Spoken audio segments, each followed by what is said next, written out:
Oke,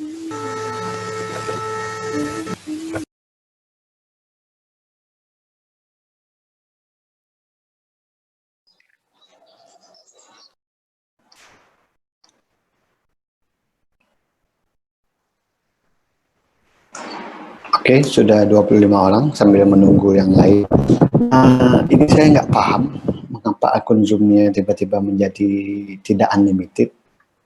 Entah oleh kampus tekstilnya, kampus istri saya maksudnya tidak melanjutkan lagi akunnya. Tapi kalau memang memungkinkan, kalau saya nggak salah itu kan pengguna pertama host perdana yang menggunakan Zoom itu kan bisa unlimited, benar nggak sih? Betul ya. Nah, misalkan andai kata nanti di pertemuan ke-6 dan ke-7 ada teman-teman yang belum pernah men-schedule atau jadi host di aplikasi Zoom, kalau boleh berkenan kesediaannya untuk menjadi host ya, membuat schedule ya, supaya kita bisa dapat unlimited nantinya. Jadi nggak perlu mati-mati seperti ini. Andai kata ada yang belum pernah menjadi host untuk akun Zoom seperti itu. Oke ya. Oke, saya lanjut. Tadi ada sedikit pertanyaan, kenapa sih kepemimpinan etis itu penting? Yang jelas pemimpin itu pasti akan menjadi role model, pasti akan dilihat oleh seluruh stafnya, pasti akan menjadi role model dari stafnya. Saya punya sedikit cerita, saya udah pernah cerita belum di kelas ini, terkait ceritanya Gandhi. Sudah pernah ceritakah saya? Belum, Pak. Belum, Pak. Oh, beneran belum nih ya, Melki ya? Belum, Pak. Belum, oke. Nah, cerita lebih kurang seperti ini. Pada suatu hari, ada seorang anak, bukan pada suatu hari, pada suatu masa ada seorang anak yang memang suka banget ngemil gula. Cerita di India ini, suka banget ngemil gula. Saking senengnya dia ngambil gula, si ibunya ini khawatir. Tidak hanya atas kesehatan si anak, tidak hanya atas kondisi gula yang sangat cepat habis di rumah, tapi juga atas kesehatan si anak. Nah, pada suatu hari si ibunya ini membawa sang anak itu ke Gandhi, Mahatma Gandhi ceritanya. Nah, setelah dibawa ke Gandhi, beliau menceritakan, tolong dong, nggak mungkin juga dia manggil bro ya ke Mahatma Gandhi ya, tolong dong Pak, anak saya dinasihati untuk tidak makan gula. Setelah mendengar cerita dan permintaan dari sang ibu, si Mahatma Gandhi ini ngomong nih ke si ibu, oke, silakan ibu pulang dulu ke rumah, nanti kembali lagi ke sini 2 minggu kemudian. Si ibunya agak bingung sebenarnya, mengapa dia disuruh pulang dan dia suruh kembali 2 minggu kemudian. Sang anak dalam waktu 2 minggu itu masih suka ngemil gula. Kemudian begitu 2 minggu telah lewat, si ibu membawa kembali nih anaknya ke si Mahatma Gandhi. Begitu sudah sampai di rumah Mahatma Gandhi, kemudian oleh Mahatma Gandhi ini dibuatkanlah sejenis ya kayak kalian waktu SMA dulu lah di BP, bimbingan dan konseling. Disampaikanlah, dinasihatilah oleh si Mahatma Gandhi ini. Begitu setelah selesai di hari tersebut, kemudian si ibu dan si anak ini pulang. Hari pertama telah lewat, hari kedua berlalu, hari ketiga telah sampai dengan waktu sebulan. Ternyata sang anak ini tidak lagi mengemil gula, nggak lagi ngemil gula ceritanya si anak tersebut. Si ibu ini datang dong lagi ke si Mahatma Gandhi. Dia berterima kasih banget udah mau nasihatin anak saya, udah mau mempersuasi anak saya untuk tidak makan gula lagi. Tapi kalau boleh tahu kenapa tidak langsung dinasihatin aja ya? Kok kami disuruh pulang dulu baru balik 2 minggu kemudian? Nah, si ibu nanya seperti itu. Nah, si Mahatma Gandhi ini ngomong, mengapa saya minta Anda dan anak Anda pulang dulu, kemudian baru kembali 2 minggu kemudian. Sebenarnya saya itu juga dalam posisi terkadang suka ngemil gula. Saya pada posisi dan kondisi yang sama dengan sang anak. Oleh karena itu, tidaklah menjadi baik bagi saya pada saat saya menasihati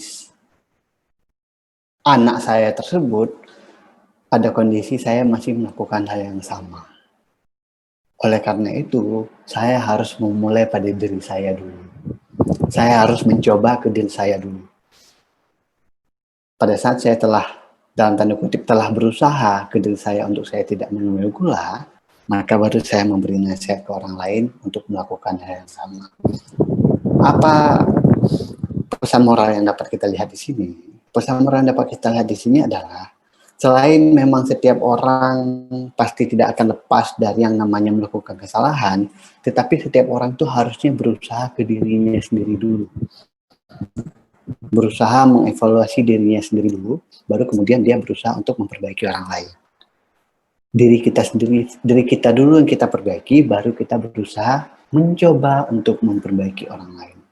Apakah kita menunggu sampai pada titik di mana kita sampai sempurna baru boleh menasihati orang lain? Tidak. Tapi minimal kita telah berusaha pada kondisi yang sama. Misalkan, saya ingin menasihati orang lain untuk tidak membuang sampah sembarangan atau membuang sampah pada tempatnya. Maka saya mulai saat ini akan berkomitmen ke diri saya sendiri, akan berusaha untuk buang sampah pada tempatnya. Oke ya, dipahami sampai di sini ya. Artinya pada saat saya telah berusaha untuk menjalankan hal tersebut, maka saya juga akan bisa mengajak orang lain karena saya telah melakukan hal yang sama ataupun sedang berusaha belajar untuk melakukan hal yang sama. Itulah pesan moral dari kepemimpinan etis itu mengapa penting. Karena pada saat nanti kalian menjadi pemimpin dan kalian mengatakan, tolong kalian bekerja dengan semangat. Tolong kalian bekerja dengan penuh antusias. Tolong kalian bekerja dengan memperhatikan kinerja. Tetapi kita sendiri yang menjadi pemimpin tidak melakukan hal yang sama. Benar? Oleh karena itu, mengapa kepemimpinan etis itu sangat penting? Untuk mendorong orang lain bisa melakukan hal yang sama. Terkait dengan pertanyaan Arum tadi, bagaimana kalau ternyata ini Arum kayaknya curhat ini? Bagaimana kalau ternyata memang anggotanya banyak kerja? Nah, pada saat nanti kalian bekerja, pada saat nanti kalian di dunia kerja, kalian jangan terlalu berekspektasi kalian akan mendapatkan semua hal dengan kondisi ideal. Mengapa saya katakan seperti itu? Karena yang namanya kekecewaan itu muncul dari ekspektasi. Bener nggak sih? Kalau kalian misalkan punya gebetan, kemudian gebetan kalian berharap, oh ini gebetan gue kayaknya suka nih deh sama gue. Kalian berharap dia datang di malam minggu, kemudian membawa bunga. Tiba-tiba dia ternyata datang di malam minggu berkunjung membawa bakso. Ekspektasi kalian dia membawa bunga. Realitanya dia membawa bakso. Maka kalian akan kecewa. Waduh, ini orang gak romantis banget sih. Gue berharap banget sebenarnya dibawa bunga. Kok malah dibawa bakso? Gue kan udah makan. Emang dia mau gue gendut? Kekecewaan muncul karena ekspektasi. Apakah kita tidak boleh berekspektasi? Boleh. Tetapi juga harus melihat kondisi real. Oleh karena itu, pada saat nanti kalian bekerja, kalian jangan terlalu berekspektasi bahwasanya semua kehidupan, semua realita yang akan terjadi di kalian itu akan berjalan dengan ideal. Misalkan, kalian akan mendapati pemimpin yang betul-betul bisa menjadi contoh. Kalian akan mendapati seluruh anggota, seluruh pegawai yang betul-betul bekerja dengan giat. Kalian akan mendapatkan sebuah lingkungan yang betul-betul terbebas dari sikap korup. Tidak peduli dengan pekerjaannya, kemudian tidak peduli dengan satu sama lain, saling acuh dan betul-betul tidak memperdulikan dengan kinerjanya. Maka hal yang betul-betul kalian perlu perhatikan adalah seperti yang awal saya sampaikan. Tunjukkan itu dari diri kalian sendiri. Pembelajaran yang terbaik itu adalah dari contoh, benar nggak?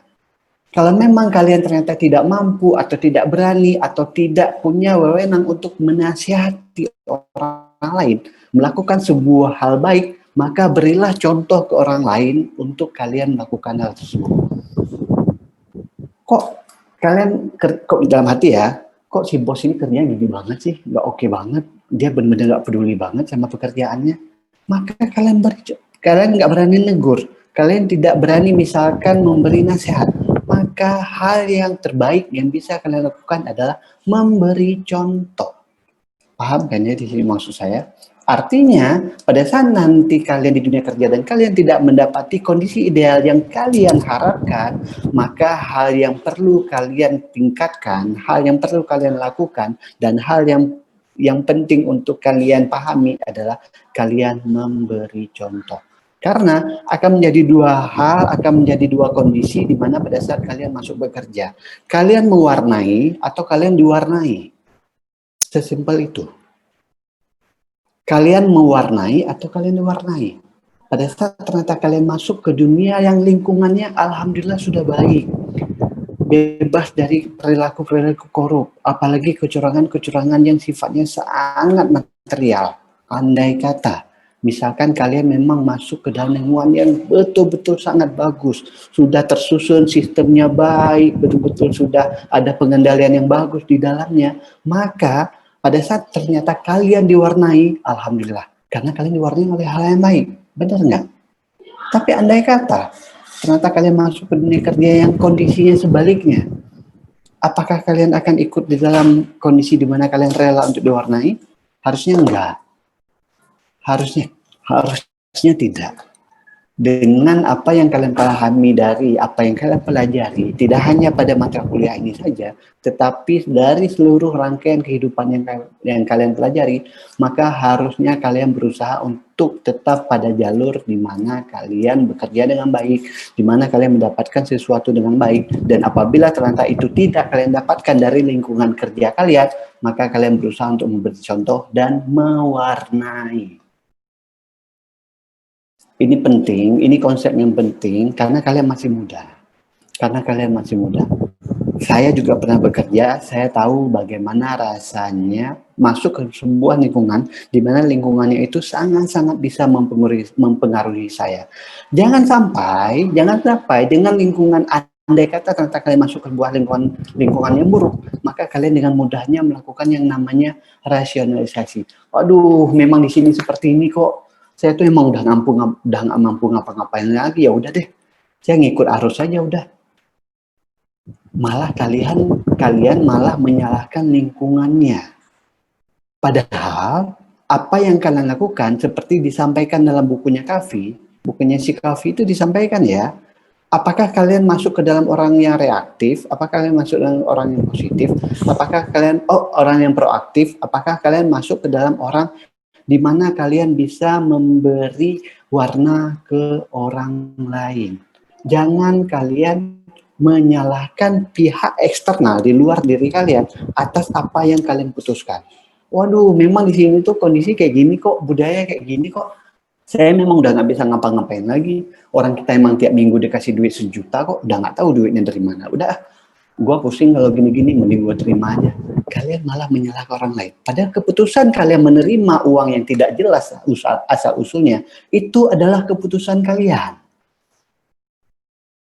Tetapi untuk kalian menenangkan hati kalian, kalian menyalahkan lingkungan kalian. Memang di sini seperti itu kok, nggak apa-apa ah. Kalau nggak terima malah kita dijelek-jelekin. Padahal itu dua hal yang berbeda ya. Yang pertama itu murni keputusan kalian untuk ikut terlibat, untuk rela diwarnai, itu adalah keputusan yang telah kalian buat. Ataupun keputusan sebaliknya, kalian tidak rela untuk diwarnai untuk hal-hal yang buruk, maka kalian akan berusaha untuk melakukan hal-hal yang baik. Memberi contoh, itu penting. Kemudian, tadi juga ada pertanyaan. Nggak mungkin loh, terkait juga dengan analogi yang saya sampaikan tadi. Nggak mungkin loh kalau di dalam dunia kerja itu akan ada kondisi win-win terus, di mana sebuah kebijakan itu pasti ada yang namanya win-lose.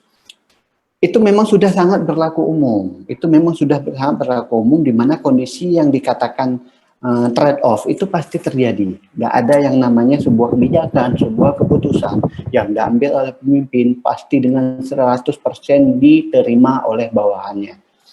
Nggak mungkin. Bahkan misalkan nih di TNI sendiri pada saat mereka mengatakan mereka satu suara, pada saat satu komando, apakah di bawahnya itu ada yang menolak? Minimal dalam hati mereka pasti ada satu atau dua orang yang menolak atas perintah atau kebijakan dari pimpinan. Artinya setiap orang itu pasti sangat berbeda. Setiap orang itu pasti sangat berbeda.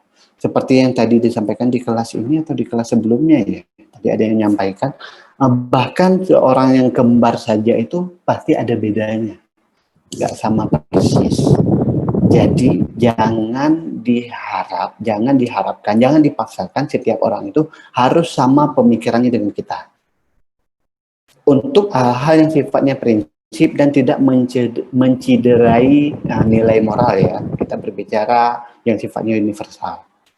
Jangan berekspektasi kalian akan menyamakan persepsi atau prinsip dari setiap orang.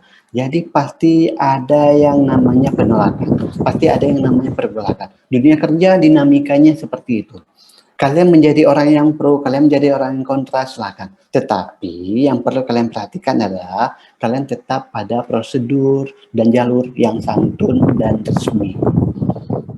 Kalian menolak dengan kebijakan pimpinan, kalian punya kesempatan untuk ngobrol langsung dengan si pemimpinnya, dengan atasannya, dengan bosnya. Ambil kesempatan itu, ngobrol baik-baik empat mata. Wah, kalian tidak punya kesempatan itu. Mungkin kalian bisa sedikit mempengaruhi dia dengan orang terdekat dia. Kalian ngobrol dengan orang terdekat dia. Kalian juga tidak punya kesempatan itu. Oh, ternyata kebijakan ini tidak mencederai prinsip moral dasar saya. Apa prinsip moral dasar saya? Itu adalah keyakinan saya. Artinya kebijakan dia tidak terkait sama sekali dengan prinsip dasar moral saya. Oh, berarti ini memang sesuatu yang kalau saya lakukan, ya sebenarnya saya nggak setuju sih sama ini, tapi bukan sesuatu yang buruk. Ya sudah. Berarti karena ini memang sudah menjadi konvensi, kesepakatan bersama, dan ini bukanlah sesuatu yang bersifatnya buruk, maka saya akan ikut, maka saya akan rela. Seperti halnya pada saat kita pemilihan presiden. Bisa dipahami ya. Dulu pada saat pemilihan Jokowi, pada saat pemilihan Prabowo, apakah pada saat Jokowi terpilih si yang Prabowo ini pasti akan menjadi orang menentang dan melakukan huru-hara? Enggak.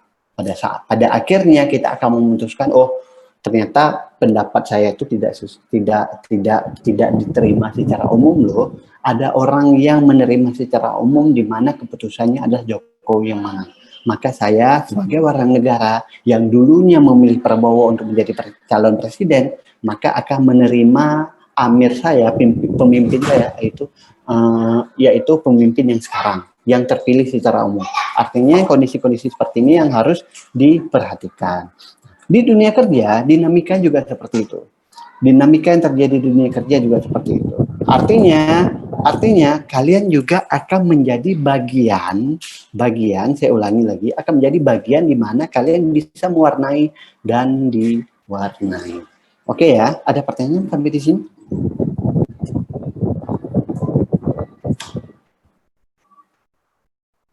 Ada pertanyaan sampai di sini? Kalau tidak ada pertanyaan, izinkan saya menutup lebih cepat dari target saya. Boleh nggak sih?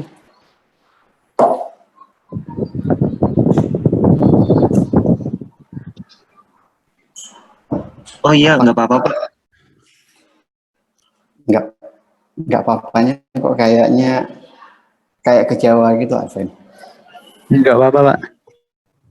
Oke, izin saya menutup lebih awal karena memang saya harus mengantar istri saya mengurus SKCK dan kami masih ber-KTP Jakarta. Makanya ini berat banget, saya ini pusing ini gimana. Mengurus SKCK di Aceh dengan ber-KTP Jakarta. Sepertinya sih nggak bisa dari informasi yang saya terima. Makanya saya harus ke Polres. Dan kemarin kalau misalkan ada dari kalian yang ada di sini yang membaca status WA saya kemarin kalau boleh cerita curhat sedikit, dari jam 11 siang ngurus surat bebas sehat jasmani dan rohani serta bebas narkoba dari jam 11 siang sampai jam 4 sore itu belum kelar. belum kelar. Bayangkan saya menghabiskan waktu off dari kantor dari jam 11 siang sampai jam 4 sore itu belum kelar, dan hari ini saya harus kembali lagi ke RSUD. Kalian bayangkan berapa nilai kos yang harus saya keluarkan, termasuk waktu itu biaya ya. Berapa kos yang harus saya keluarkan, berapa waktu yang harus saya habiskan hanya untuk mengurus surat seperti itu, dan hanya dihabiskan oleh hal-hal yang bersifat birokratif. Benar, ini terjadi langsung. Dan bahkan surat yang sudah saya proses seharian kemarin itu belum selesai.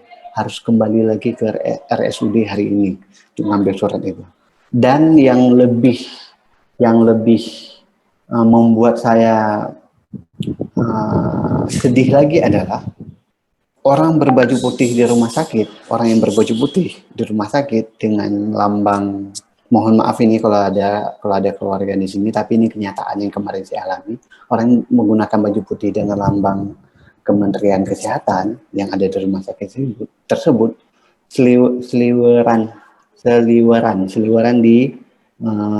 loketnya itu dengan membawa entah itu adiknya, entah itu keluarganya, dan oleh si petugasnya itu yang dilayani adalah mereka yang dibawa oleh calo tersebut. Entah itu kenalannya, entah itu keluarganya, entah itu adiknya, entah itu temannya, saya nggak tahu. Tapi yang jelas ada orang berbaju putih yang terus-terusan beberapa orang membawa orang di belakangnya, dan mereka diproses duluan dari kami, termasuk saya yang mengantar istri saya yang sedang antri dengan manisnya, dan melihat mereka di depan mata kami, dan melihat mereka di depan mata kepala kami sendiri, di mana si calo tersebut membawa orang-orang tersebut dan langsung dilayani. Di situ rasanya kayak pengen teriak aja. Woi, gue dosen anti korupsi diginiin di depan mata gue, gimana ini ceritanya? Pengen gitu ceritanya. Dan kemarin itu saya udah keliling-keliling sedikit di tempat tersebut. Coba lihat-lihat kotak kritik sarannya itu ada di mana. Biasanya kan ada ya kalau di kantor ya. Kritik dan saran itu ada kotak-kotaknya ya di dinding ya. Dan saya tidak mendapati itu sama sekali. Saya mencoba membuka-buka website. Saya mau coba lihat di RSUD Lok Sumawe ini ada nggak untuk kayak pengaduan gitu loh melalui online. Dan saya juga belum menemukan itu. Sampai dengan saat ini saya bingung. Saya pengen curhat itu kemana. Jadi belum ada tempatnya. Tapi kemarin saya curhat di WA Story, tapi saya nggak nyebut RSUD-nya. Saya hanya nyebut saja, saya sedang urus surat dari jam 11 siang sampai jam 4 sore. Dan belum kelar-kelar. Saya tidak menyebut nama RSUD-nya. Karena emang nggak perlu. Tapi pada saat ternyata orang membaca seperti itu, harapan saya sih, ya siapapun yang membaca itu dan mereka bekerja di pemerintahan, ayo deh sama-sama, bener yang gini-gini itu bener-bener nggak banget. Udah 2020 masa masih gitu, malu kita. Zaman tuh udah berubah, nggak seperti itu lagi harusnya. Apalagi kalau nanti kalian sudah bekerja dan kalian melakukan yang sama, itu bener-bener secara kuno banget. Jangan pernah melakukan hal seperti itu. Oke ya, itu dulu dari saya akhiri sampai di sini. Di pertemuan berikutnya saya akan sedikit sedikit menyampaikan pengembangan dari konsep yang disampaikan oleh Coffee tersebut. Si Coffee tadi kan ada menyampaikan tentang bagaimana bersikap dan bertindak ya. Nah, saya akan sedikit menyampaikan pengembangan dari pemikiran tersebut yang juga disampaikan oleh Coffee dalam literatur yang lain. Nanti akan saya sampaikan terkait hal tersebut. Sekian dari saya. Terima kasih atas partisipasi dari teman-teman semua. Dengan mengucapkan syukur, alhamdulillah, saya akhiri sampai di sini. Assalamualaikum warahmatullahi wabarakatuh.